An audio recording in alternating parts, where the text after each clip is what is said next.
আমাদের সার্ভে তো তৈরি করা হয়ে গেল। এখন আমাদের যে নেক্সট স্টেপ সেটা হচ্ছে রিয়েল ইউজারদের কাছ থেকে ফিডব্যাক কালেক্ট করা। এর জন্য আপনি ফার্স্টে ক্লিক করবেন সেন্ডে। সেন্ডে ক্লিক করলে এখানে আমরা দেখতে পাচ্ছি আমরা এই ফর্মটা শেয়ার করার জন্য বেশ কিছু অপশনস পেয়েছি। এখন ফার্স্টে যে অপশনটা সেটা হচ্ছে ইমেইল, তারপর হচ্ছে লিঙ্ক শেয়ারের মাধ্যমে, অ্যান্ড ফাইনালি যেটা আছে সেটা হচ্ছে ওয়েবসাইটে আপনি চাইলে ইমবেড করার মাধ্যমেও কন্টিনিউয়াসলি ইউজারদের কাছ থেকে ফিডব্যাক নিতে পারবেন। এছাড়া এখানে আমরা দেখতে পাচ্ছি সোশ্যাল মিডিয়া আইকনস। আপনি ফেসবুক টুইটারে চাইলে খুব ইজিলি আপনার ফর্মটাকে শেয়ার করতে পারবেন। এখন সবচেয়ে ইজিয়েস্ট ওয়ে হচ্ছে লিঙ্ক শেয়ার। আমি এটাকে শর্ট এন্ড ইউআরএল এর টিক দিয়ে লিঙ্কটাকে একটু শর্ট করে নিলাম। এখন আমি যদি এই ফর্মটাকে অন্য একটা ব্রাউজারে ওপেন করি তাহলে আপনি অ্যাজ এ ইউজার দেখতে পারবেন ফর্মটা কীরকম দেখাবে। এখানে আমরা দেখতে পাচ্ছি ডিজিটাল মার্কেটিং সার্ভে, তারপর আমাদের কোয়েশ্চেনগুলো এবং জমা দিন বা সাবমিট বাটন। এখন আপনার পরিচিত যারা আছে যারা ডিজিটাল মার্কেটিং নিয়ে ইন্টারেস্টেড, আপনি মেসেঞ্জারে অথবা হোয়াটসঅ্যাপে মেসেজ পাঠিয়ে বলতে পারেন এই ফর্মটা যাতে তারা ফিল আপ করে। এটা হচ্ছে একটা ওয়ে। তারপর আপনি যদি ফেসবুক প্রোফাইলে অথবা টুইটারে শেয়ার করতে চান তাহলে ফেসবুক হলে ফেসবুক আইকনে ক্লিক করবেন। তারপর এখানে আপনি লিখে দিতে পারেন একটা ডিজিটাল মার্কেটিং কোর্স, বা আমি এই প্রোডাক্টটা তৈরি করছি বা এটা নিয়ে কাজ করছি, যারা ইন্টারেস্টেড সার্ভেটা ফিল আপ করলে ফিল আপ করতে পারেন। তারপর এটাও লিখে দিতে পারেন যে আপনাদের সার্ভের উপর বেস করেই মেনলি আমরা আমাদের প্রোডাক্টটা ডিজাইন করব। তারপর সেমভাবে আপনি টুইটারেও চাইলে আপনার ফর্মটি শেয়ার করতে পারেন। তারপরে যে অপশন সেটা হচ্ছে ইমেইল। এটা মেনলি আমাদের ফার্স্ট অপশন ছিল। সো এইখানে আপনি আপনার পরিচিত যারা আছে যাদের ইমেল অ্যাড্রেস আপনি জানেন তাদের ইমেল অ্যাড্রেস এখানে এন্টার করে সেন্ড করে দিলেই তাদের কাছে ইমেল চলে যাবে। বাট এইখানে একটা ইম্পর্টেন্ট স্টেপ, সেটা হচ্ছে সাবজেক্ট এবং মেসেজ। এখন আপনার সাবজেক্ট এবং মেসেজ যদি অ্যাট্রাকটিভ না হয় তাহলে কিন্তু ধরে নিতেই পারেন আপনি ম্যাক্সিমাম কাস্টমারই কিন্তু বা ম্যাক্সিমাম ইউজাররা কিন্তু আপনার ইমেলটিকে ওপেনই করবে না। এখন সাবজেক্ট হিসেবে ডিজিটাল মার্কেটিং সার্ভে এটা ঠিক আছে, বাট মেসেজে আপনি যদি এরকম লিখেন ডিফল্ট যেটা I have invited you to fill out a form, তাহলে এটা কিন্তু আসলে কোনো মিনিং করে না।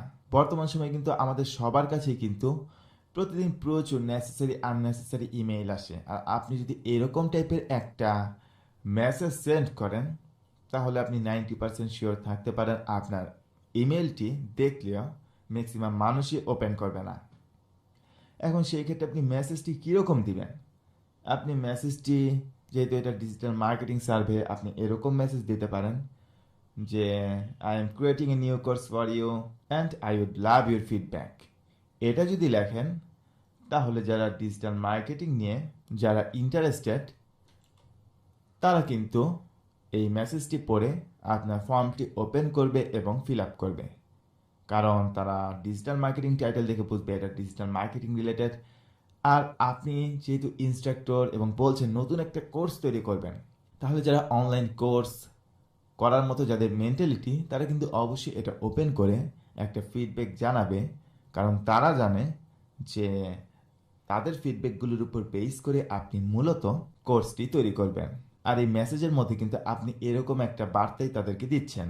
সেমভাবে আপনি মেসেজটা এভাবেও দিতে পারেন, আপনি যদি পার্টিকুলার কারো নাম জানেন এরকমও দিতে পারেন, যেমন হাই অনিক, ডিজিটাল মার্কেটিং নিয়ে কোন কোন বিষয়ে তুমি প্রবলেম ফেস করছো সেটার ফিডব্যাকটা আমাকে জানাও। এরকম একটা মেসেজ লিখে দিলেও কিন্তু জিনিসটা খুবই ফ্যান্টাস্টিক হয়। এখন আমি এই অবস্থায় ধরুন আমি চাচ্ছি একটা ইমেল অ্যাড্রেসে ইমেল সেন্ড করতে, কীরকম হবে সেটা দেখার জন্য টেস্টিং পারপাস। ধরুন এখানে আমি sharkamasuk@yahoo.com এই ইমেলটা টাইপ করে সেন্ড করে দিলাম। তাহলে আমি আমার ইয়াহু ইমেল চেক করে দেখব যে ইমেলটা আসলে আমার ইউজারদের কাছে কিভাবে শো করবে। দেখুন ডিজিটাল মার্কেটিং সার্ভে, তারপর এখানে আমি দেখতে পাচ্ছি I am creating a new course for you. আমি যদি এটা ওপেন করি তাহলে দেখুন আমার এই মেসেজটা কিন্তু আমি এখানে দেখতে পাচ্ছি, আর এটা হচ্ছে মেনলি আমাদের ফর্মের টাইটেল। এখন আমি ফিল আউট ফর্মে ক্লিক করলে কিন্তু এই ফর্মে এসে পড়ব। সো আশা করি আপনারা বুঝতে পেরেছেন যে কিভাবে আপনারা লিঙ্ক শেয়ারের মাধ্যমে, সোশ্যাল মিডিয়া শেয়ারের মাধ্যমে এবং ইমেল সেন্ড করার মাধ্যমে কাস্টমারদের কাছ থেকে ফিডব্যাক নিতে পারেন। এখন আপনার মনে এরকম একটা কোয়েশ্চেন আসতে পারে যে আমার তো আসলে কাস্টমারদের ইমেল অ্যাড্রেস ওইভাবে জানা নেই। পরিচিত হয়তো কয়েকজনের জানি, বাট অনেকেরই জানা নেই।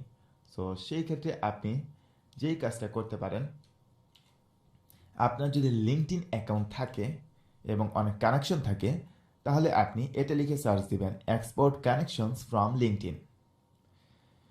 তারপর আমি সেকেন্ড লিঙ্কে যেটা দেখতে পাচ্ছি linkedin.com এর হেলথ সেন্টারের একটা আর্টিকেল, সেটা যদি ওপেন করি তাহলে দেখবেন ফার্স্ট আমাদের প্রোফাইলে ক্লিক করা লাগবে, তারপর সেটিংস অ্যান্ড প্রাইভেসি, তারপর ডাটা প্রাইভেসির আন্ডারে how linked uses your data সেকশনে get a copy of your data, এটার চেঞ্জ বাটনে ক্লিক করে এই অপশনটা সিলেক্ট করতে হবে। তারপর কানেকশন সিলেক্ট করে তারপর রিকোয়েস্ট আর্কাইভে ক্লিক করলে পাসওয়ার্ড টাইপ করতে বলবে, তারপর সেটা ডান করে দিলেই আপনি আপনার ইমেইলে আপনার কানেকশনে যারা আছে তাদের প্রাইমারি ইমেল অ্যাড্রেস দেখতে পারবেন।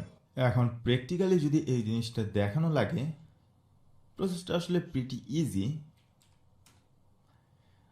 লিঙ্কডইনে যাওয়ার পর আপনি ফার্স্টেই আপনার প্রোফাইলে লগ ইন করবেন। লগ ইন করার পর আপনার প্রোফাইলের এখানে ক্লিক করলে দেখতে পারবেন সেটিংস অ্যান্ড প্রাইভেসি, তারপর gate a copy of your data, এখানে চেঞ্জ বাটনে ক্লিক করা লাগবে, তারপর কানেকশনস, তারপর রিকোয়েস্ট আর্কাইভ, এখানে ক্লিক করলেই আপনার পাসওয়ার্ডটা দিতে বলবে। তারপর আপনার পাসওয়ার্ডটা এন্টার করলেই 10 মিনিটের মধ্যে যে কানেকশনগুলো আছে আপনার অ্যাকাউন্টের আন্ডারে যারা আছে তাদের প্রাইমারি ইমেলগুলো আপনি পেয়ে যাবেন।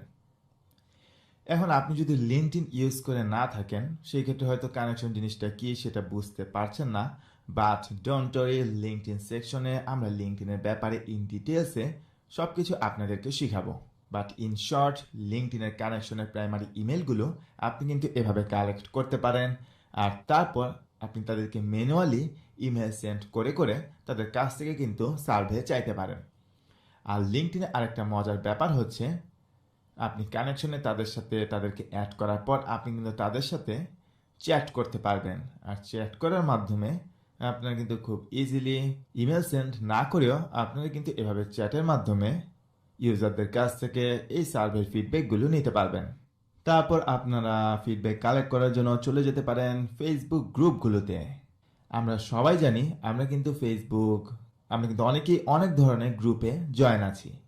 এখন ধরুন আমি নিউট্রিশন নিয়ে কাজ করছি, এখন আমার একটা সার্ভে, আমি স্পেসিফিক একটা সাপ্লিমেন্টের জন্য সার্ভে করতে চাচ্ছি, কার কী সমস্যা, সেই ধরনের সমস্যার উপর বেস করে আমরা মূলত প্রোডাক্ট ফিডব্যাকটা নিয়ে সেইভাবে প্রোডাক্টটা বা সাপ্লিমেন্টটা ধরুন আমরা সেল করব, তাই সেইভাবেই মেনলি আমরা সোর্স করব।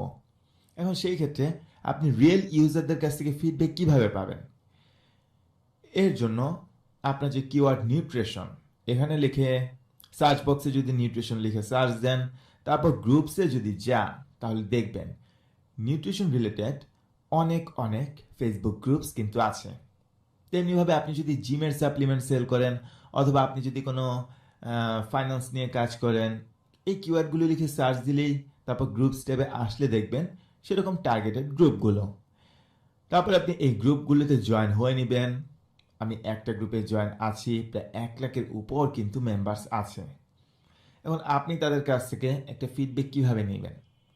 আপনি যে টপিক আপনার সেই রিলেটেড যা যা জানতে চাচ্ছেন, সেই সার্ভে ফর্মটা ঠিক সেভাবে ক্রিয়েট করবেন।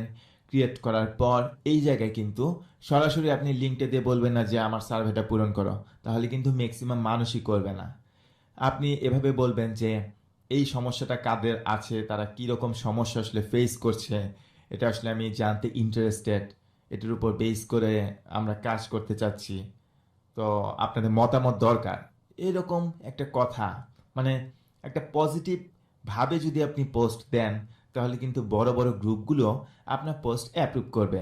আর যদি স্প্যামিংয়ের মতো যেখানে সেখানে কমেন্ট করেন সার্ভে ফিল আপ করো, সার্ভে ফিল আপ করো, তাহলে কিন্তু দেখা যাবে আপনার পোস্ট কোনো গ্রুপই অ্যাপ্রুভ করছে না।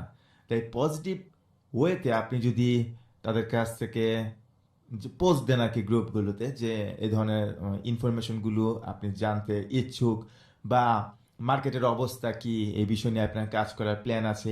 এভাবে লেখার পর যখন পোস্ট দিবেন তখন কিন্তু গ্রুপের এডমিনরাও ম্যাক্সিমাম ক্ষেত্রেই দেখা যাবে আপনার পোস্টগুলো অ্যাপ্রুভ করছে। আর অ্যাজ রেজাল্ট আপনি কিন্তু একদম সুপার টার্গেটেড ফিডব্যাকগুলো পাবেন, যেগুলো নিয়ে কাজ করলে পরবর্তীতে আপনার প্রোডাক্ট বা আপনার সার্ভিসে কিন্তু সার্ভিস যখন আপনারা দিবেন দেখা যাবে আপনি খুবই পজিটিভ সাড়া পাচ্ছেন। তেমনিভাবে ডিজিটাল মার্কেটিংয়ের ক্ষেত্রে আমি যদি এখন আমাদের একটা গ্রুপ আছে এমএসবি একাডেমির, এখন এই গ্রুপে প্রায় 18,000-এর মতো 17.2K এরকম মেম্বার্স আছে। এখন আমি যদি এই গ্রুপে পোস্ট দিই, এই গ্রুপের সবাই কিন্তু এমএসবি একাডেমি সম্পর্কে জানে, কোর্সের কোয়ালিটি সম্পর্কে তাদের সবারই ধারণা আছে। এখন আমি যদি পোস্ট দিই যে আমি ডিজিটাল মার্কেটিংয়ের একটা কোর্স বানাচ্ছি, এখন এই সার্ভেটা তোমরা ফিল আপ করো বা আপনারা ফিল আপ করেন, সার্ভের উপর বেস করে মূলত আমি কোর্সটা ওইভাবে তৈরি করব।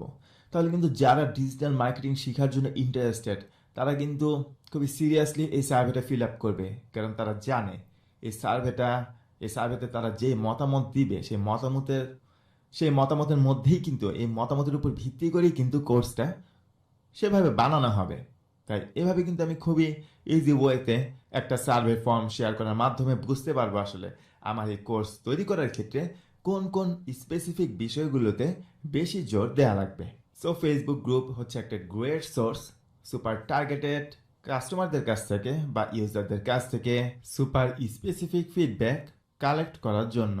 এখন আপনার নিজের প্রোডাক্ট বা সার্ভিসের জন্য অথবা আপনি যদি অন্য কোনো কোম্পানির আন্ডারে কাজ করে থাকেন, সেই ক্ষেত্রেও আপনি যে প্রোডাক্ট বা সার্ভিস নিয়ে কাজ করেন না কেন, মার্কেটে যে এক্সিস্টিং সিস্টেম বা যে প্রোডাক্টগুলো আছে সেগুলোর মধ্যে কি ফল্ট রয়েছে, সেই ফল্টগুলো কিন্তু আপনি এভাবে সুপার স্পেসিফিক কাস্টমারদের কাছ থেকে বা ইউজারদের কাছ থেকে সার্ভে করার মাধ্যমে মেনলি বুঝতে পারবেন মার্কেটের অবস্থা কি, কোন বিষয়গুলোর মধ্যে আসলে গ্যাপ রয়েছে।